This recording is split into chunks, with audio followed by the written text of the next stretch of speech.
Je m'appelle Emmanuelle Lombardo. Je m'appelle Mathieu Lachenal. Je m'appelle Axel Lebois. Je suis bergère à la montagne des Avanchers. Alors moi je suis fille d'agriculteur, mes parents ont une ferme avec des vaches laitières. J'ai toujours aimé ce milieu. Au moment des études, je suis partie faire des études de sage-femme. Et au moment de passer le diplôme, j'ai passé le bac pro agricole en même temps puisque je comptais m'installer en agricole. Et dans la foulée, je suis venue ici dans la montagne des Avanchers. C'était ma première saison. Et depuis des saisons, elle en a enchaîné 6 autres, dont 4 dans ce même alpage. À 29 ans, Emmanuelle est originaire du Doubs, près de Morteau. Passionnée d'élevage et de grands espaces, difficile pour la jeune femme de se passer d'alpage une fois qu'elle y a goûté. Au fil des années passées ici, elle a appris à reconnaître toutes les bêtes du troupeau et la montagne, elle la connaît comme sa poche. Le sentier, il fait une patte d'oie là. T'es d'accord? Tu la vois la patte d'oie? À gauche, il y a une route qui part à plat. Et ben nous, on a ce qui est à droite de la route. Et puis les genisses, elles sont à gauche. Les genisses de Doucy. Car son bonheur, Emmanuelle le trouve loin des villes, là où l'homme n'a encore que peu marqué le paysage.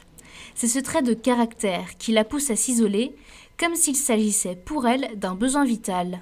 Moi, de toute façon, je me plaisais plus entre quatre murs. C'est vrai que sage-femme, c'était sympa, mais ça ne me correspondait pas entièrement.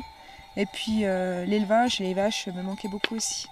J'aime bien être isolée, j'aime bien, entre guillemets, maîtriser mon emploi du temps. J'aime bien être auprès des animaux en plein air et puis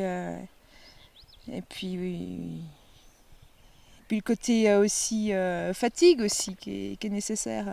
Ça fait du bien à la fin de la journée de se dire on a bien travaillé, on est fatigué, on va se coucher. Et quand elle n'est pas ici, à la montagne, Emmanuelle garde un pied dans le monde agricole. J'ai une petite ferme à moi, mais toute petite pour l'instant, avec 18 hectares, j'ai une dizaine de bêtes. Et puis vu que ça ne me suffit pas à tirer un revenu, je suis salariée agricole ou salariée au service de remplacement. Enfin, voilà, j'occupe le reste du temps chez les autres. Mais attention à ne pas la juger trop vite. Grâce à son caractère, elle a su s'imposer en tant que chef de l'équipe. Être la seule femme de l'alpage ne représente en aucun cas un obstacle pour elle. Et ça, ses collègues l'ont bien compris. C'est ma première fois où je travaille avec une femme bergère. Elle est tout aussi forte, tout aussi motivée. Et elle a toutes les compétences pour faire ce métier. Et, elle fait autant de tâches que nous, voire même plus, et de la même qualité. Il y a franchement aucune différence entre elle et nous. Je pense qu'il faut qu'il y ait de plus en plus de femmes qui fassent ce métier. Ça apporte une autre touche moins sauvage des bergers. Ça fait du bien à l'image des bergers d'avoir une femme dans l'équipe. En septembre, la jeune Doubise devra dire adieu à cette vie à la montagne.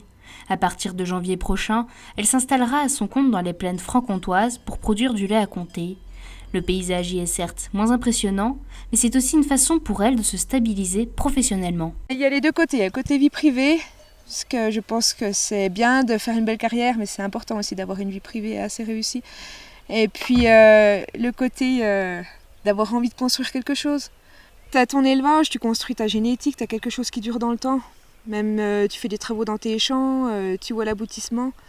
Alors que ici en montagne, tu fais des choses, mais c'est pas pareil, tu le fais pas pour toi, c'est pas tes bêtes. Pour le moment, Emmanuelle compte bien garder contact avec ses coéquipiers. Et qui sait, peut-être la reverrons-nous un jour crapahuter dans ces montagnes.